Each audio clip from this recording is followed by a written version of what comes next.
할렐루야. 오늘도 영상 예배에 오신 모든 성도님들 환영하고 축복합니다. 오늘 본문의 말씀은 사도행전 9장 18절부터 19절까지의 말씀입니다. 사도행전 9장 18절부터 19절 함께 같이 봉독하겠습니다.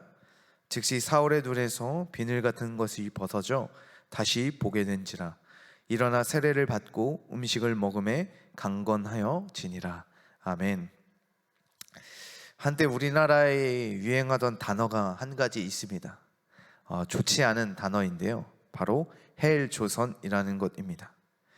살기 어려운 나라, 힘든 나라라는 용어로 자주 사용되었고 사람들이 다 그렇게 생각하고 동의하는 용어가 되었습니다. 그렇지만 저는 그렇게 생각하지 않습니다. 우리 대한민국은 어느 나라보다 살기 좋은 나라라고 생각합니다. 간혹 유튜브를 보다 보면 우리나라와 외국 나라를 비교하거나 우리나라에 와서 놀라운 점을 이야기하는 외국인들의 영상을 보게 됩니다. 그런데 한 가지 영상을 보다가 참 놀라운 사실을 알게 되었습니다. 우리나라 은행과 독일 은행의 차이에 대한 것이었습니다. 우린 작은 동네 은행을 가더라도 직원을 만나기가 참 쉽습니다. 창구가 못해도 한 4-5개 정도 준비되어져 있기 때문입니다. 그런데 독일은 창구에서 직원을 만나기 위해서는 예약을 해야 만날 수 있다는 것입니다. 예약하지 않고 가면 5시간, 6시간 하염없이 기다려야지만 만날 수 있거나 만나지 못한다는 것입니다. 한국은 붐비는 시간대를 피해 간다면 바로 창구의 직원을 만나서 업무를 빠르게 처리할 수 있게 됩니다. 그런데 독일은 그렇지 못하다는 것이었습니다. 또 한 가지는 무엇이냐면 한국의 업무 처리가 매우 빠르다는 것입니다. 직원을 만나는 것도 빠르지만 직원을 만나서 통장을 만드는 것도 이 대포 통장으로 인해서 준비되어야 할 서류들이 많이 있지만 서류만 잘 준비되면 그날 1시간에서 2시간 사이 안에 자기가 원하는 통장을 만들 수 있다는 것입니다. 그런데 독일은 빨라야 이틀이라고 합니다. 보통은 3일에서 4일 정도 걸린다고 합니다. 그 이유는 이 작성한 서류를 거기서 처리하는 것이 아니라 이 본사까지 이 발송을 해서 본사에서 그 서류를 받아보고 서류를 처리한 후에 다시 그 지점으로 보내서 이 통장을 만들도록 한다는 것이었습니다. 또 한 가지는 무엇이냐면 우리나라 통장에서 다른 통장으로 송금하게 되면 수수료가 보통은 500원입니다. 또 같은 은행, 동일한 은행에서 계좌 이체를 할 경우에는 무료입니다.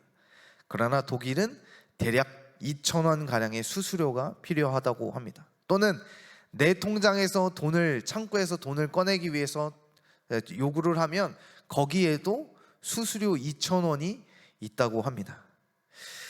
이것뿐만 아니라 외국인들에서 찾아볼 수 없는 너무나도 좋은 환경과 문화가 우리 대한민국에 많이 존재한다는 것입니다. 그렇듯 우리가 어떤 시선으로 바라보는가에 따라 우리 한국 사람에게는 은행이 좋은 것인지 나쁜 것인지 볼 수 있게 된다는 것입니다. 한국 사람의 시선으로 본다면 그냥 보통적인 은행이겠지만 외국인, 특별히 독일 사람들에게 우리나라 은행 업무 시스템을 보면 천국과도 같은 환경으로 생각하게 될 것입니다. 그렇듯 오늘 본문은 변화된 시선, 하나님의 시선으로 바뀌어 보게 되는 사람인 사울에서 바울로 변화한 다메섹 사건의 말씀의 본문입니다. 바울이 되기 전 이전 그는 사울이었습니다. 사울이었던 그는 예수님을 믿는 사람들을 받게 했습니다. 1절에 보면 이렇게 이야기하고 있습니다. 여전히 위협과 살기가 등등하다라고 표현하고 있습니다. 여기에는 이유가 있습니다. 예수님을 믿는다는 것은 불의한 것이었고 하나님을 배척하는 것이었고 사울과 유대인들에게 그것들은 잘못된 것이었습니다. 사울에게 하나님을 믿는 믿음이라는 것이 어떤 것인지 잘못된 가치관과 잘못된 신앙으로 하나님을 믿고 있었습니다. 그것은 오늘 성경은 비늘이라고 표현하고 있습니다. 사울의 눈에 비늘이 있었고 그 비늘을 통해 사울은 잘못된 생각과 가치관을 통해 세상을 바라보았고 행동하였고 움직였습니다. 그렇듯 우리 그리스도인들에게서 있어서 올바른 가치관과 또 올바른 세계관은 너무나도 중요합니다. 그러기 위해서 우리 첫 번째, 비늘을 벗겨야 합니다.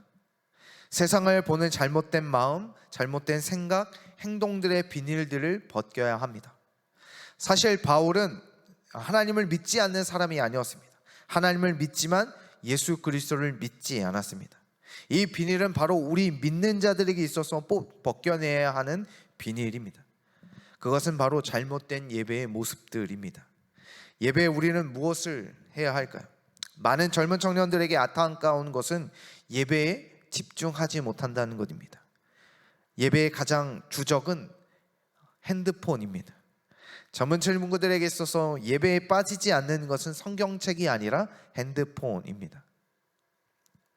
그렇듯 우리 안에 있었던 예배에 집중하지 못하도록 방해하는 잘못된 습관들, 행동들, 모습들, 가치관들, 이 모든 것들을 우리는 벗어내기 시작해야 하는 것입니다.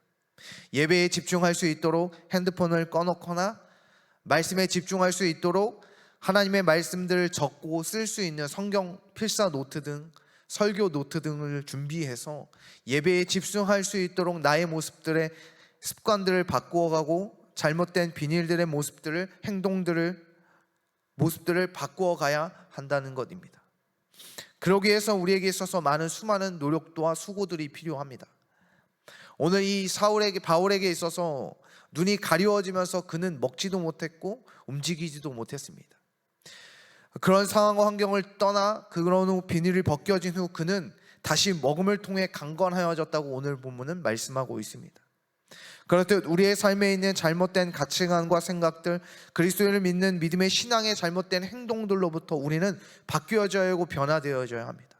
그에 따른 모마리는 있기 마련입니다. 우리 그리스도인으로 살아간다는 것이 무엇입니까? 하나님을 믿는 믿음으로 살아간다는 것이 무엇입니까? 날마다 하나님의 말씀을 묵상하고 그 말씀 앞에 순종하며 살아가는 것입니다. 하루의 시작이 어떠하십니까? 또한 하루에 시작하는 가운데 마무리는 어떠하십니까? 그리스도의 신앙의 삶은 하나님의 말씀 앞에 선자이며 기도하는 자이며 예배하는 자입니다. 특별히 우리에게 있어서 이렇게 온라인을 통해서 영상 예배를 통해서 새벽부터 말씀을 통하여 시작하기 마련입니다. 우리 그리스도인들에게 있어서 하나님의 말씀과는 떠나지 않는 삶이 되어져야 합니다.